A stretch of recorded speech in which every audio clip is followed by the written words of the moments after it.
ಈ ಜಾತಿ ಜನಗಣತಿಯ ಹಿಂದೆ ದೊಡ್ಡ ಷಡ್ಯಂತ್ರ, ದೊಡ್ಡ ದುರಂತ ನಡೆದಿದೆ. ಹಿಂದೂ ಸಮಾಜವನ್ನು ಛಿದ್ರ ಮಾಡಿ ಪಾಣಾಪಾಣ ಮಾಡಿ ಅಲ್ಪಸಂಖ್ಯಾತರನ್ನ ಬಹುಸಂಖ್ಯಾತರನ್ನಾಗಿ ತೋರಿಸಿ ನಾಳೆ ಅವರಿಗೆ ಹೆಚ್ಚಿನ ಸ್ಥಾನಮಾನಗಳನ್ನು ಕೊಟ್ಟು ಹೆಚ್ಚಿನ ಸೀಟ್ಗಳನ್ನು ಕೊಟ್ಟು ಅವರಿಗೆ ಚುನಾವಣೆಯಲ್ಲಿ ಗೆಲ್ಲಿಸಿ ಅಂಥವರನ್ನೇ ರಾಜ್ಯದ ಮುಖ್ಯಮಂತ್ರಿ, ಗೃಹ ಮಂತ್ರಿ ಮಾಡಿ ಅವರಿಗೆ ಹಿಂದೂಗಳನ್ನು ಗುಲಾಮರನ್ನಾಗಿ ಮಾಡುವಂಥ ಒಂದು ಷಡ್ಯಂತ್ರ ನಡೆದಿದೆ.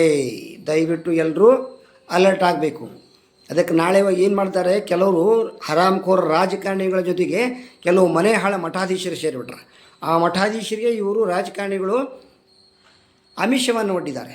ನಿಮ್ಮ ಸಮಾಜದವ್ರು ನಾಳೆ ನಾವು ಗೃಹ ಮಂತ್ರಿ ಕೊಡ್ತೀವಿ, ನಿಮ್ಮ ಸಮಾಜದವ್ರಿಗೆ ಅದನ್ನು ಕೊಡ್ತೀವಿ, ಏನೂ ಕೊಡೋಂಗಿಲ್ಲ. ಹಿಂದೂ ಸಮಾಜವನ್ನು ಒಡೆಯುವಂಥ ಒಂದು ಷಡ್ಯಂತ್ರ ಇದು. ಹಿಂದೂಗಳನ್ನು ಪಾಣ ಮಾಡಿ ನಂತರ ಅಲ್ಪಸಂಖ್ಯಾತರನ್ನ ಅಲ್ಲಿ ಕೇಂದ್ರ ಸರ್ಕಾರಕ್ಕೆ ಅವರ ಪ್ರಸ್ತಾವನೆ ಕಳಿಸ್ಕೊಡ್ಬೋದು. ಹಿಂದೂಗಳನ್ನು ಒಡೆದು ತೋರಿಸೋದು, ಅವ್ರಿಗೆ ಗ್ರೂಪಾಗಿ ತೋರಿಸೋದು.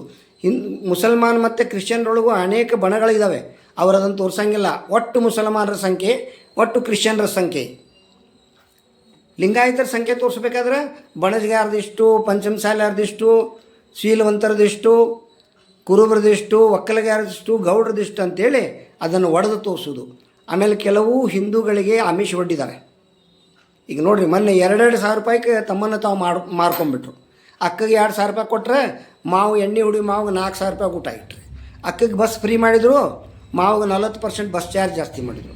ಎಲ್ಲ ಬೆಲೆ ಏರಿಕೆ ಜಾಸ್ತಿ ಮಾಡಿದರು. ಕೊಡೋದು 2,000, ಬಾರಿಸೋದು 8,000.